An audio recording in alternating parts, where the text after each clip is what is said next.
Flavio, on est mieux ici qu'en classe? Oui, déjà parce qu'on lutte on lutte pour une cause qui nous est chère, c'est le climat, c'est aussi notre avenir. Et on est toujours mieux qu'en classe assis à ne rien faire. Nora, qu'est-ce que tu fais ici? Mais on marche pour le climat, pour sensibiliser les autorités communales et les autorités provinciales dans notre région, dans notre ville, quoi. Par exemple, derrière, on a une robe en plastique recyclé, donc fait avec des grosses bâches ou avec des canettes. On s'est concentré, merci, sur les cosmétiques et sur la lessive. Créer une école beaucoup plus écologique, se fournir en circuit court, utiliser un maximum de produits bio avec du zéro déchet et sans produits chimiques à l'intérieur.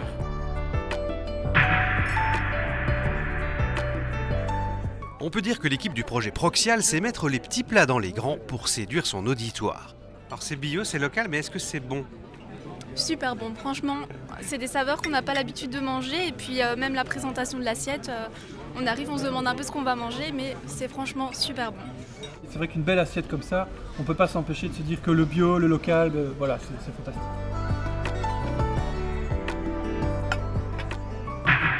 Du potager à l'assiette, le circuit est ultra court. Mais les idées sont longues.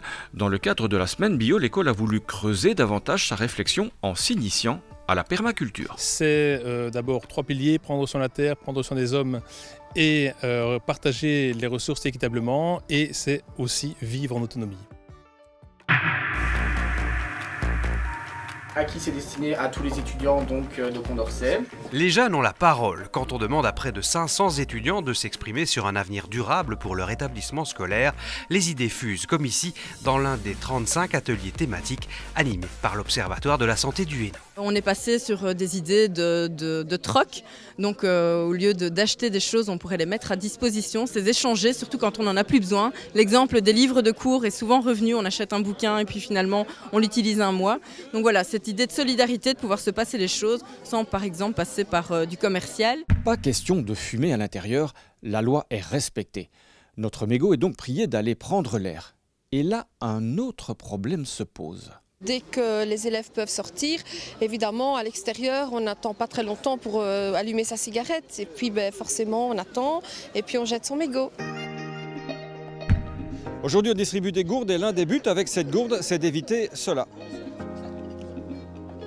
Ces gourdes, elles sont pleines? Non, elles ne sont pas pleines.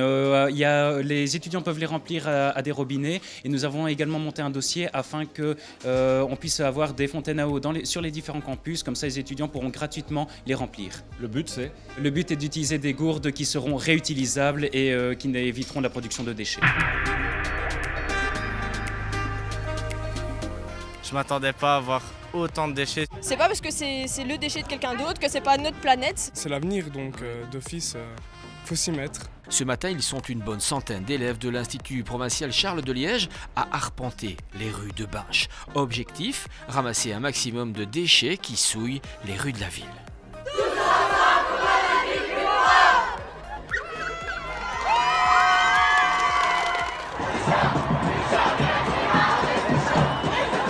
On est beaucoup plus chaud que le climat à l'Athénée provincial de la Louvière, en participant aux grèves climatiques, par exemple, mais aussi en optant pour les transports doux, en récoltant de vieux téléphones portables, en proposant une récré équitable ou en se baladant dans la cour avec une pince à déchets.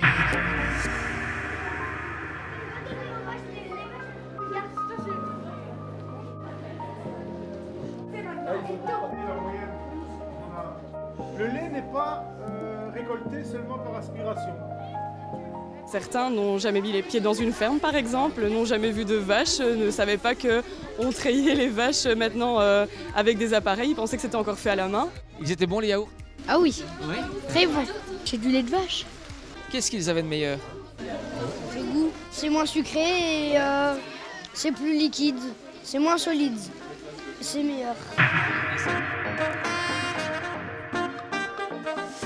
Adéine finalement surfe un peu sur une évolution, une prise de conscience aussi des enjeux climatiques, notamment du défi de l'alimentation, mais toujours avec cette vision des inégalités sociales, de l'inclusion sociale. Il y a notamment beaucoup de choses au niveau des ateliers cuisine, au niveau de l'autoproduction. Il y a aussi beaucoup de choses au niveau de modes alternatifs d'approvisionnement, des supermarchés collectifs, des marchés paysans, des groupes d'achat collectifs. Mais ce qui est aussi important maintenant, c'est de faire en sorte qu'ils puissent être accessibles à tous, y compris aux personnes les plus vulnérables.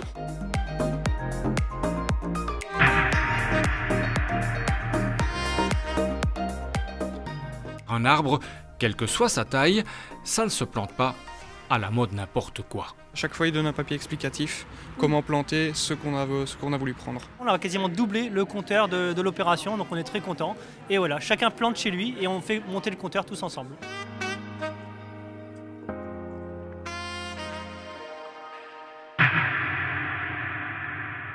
L'accompagnement de la province de Hainaut, ça consiste à aider les communes à développer leur plan d'action en faveur de l'énergie durable et du climat. Il faut casser des habitudes parce qu'on a pris, je veux dire, d'assez mauvaises habitudes énergétiques, tout le monde, citoyens et nous aussi à la commune. Mais donc il faut changer les habitudes, casser les habitudes et ça demande énormément de travail et c'est très lent comme changement. Donc actuellement c'est ça la plus grande difficulté qu'on rencontre.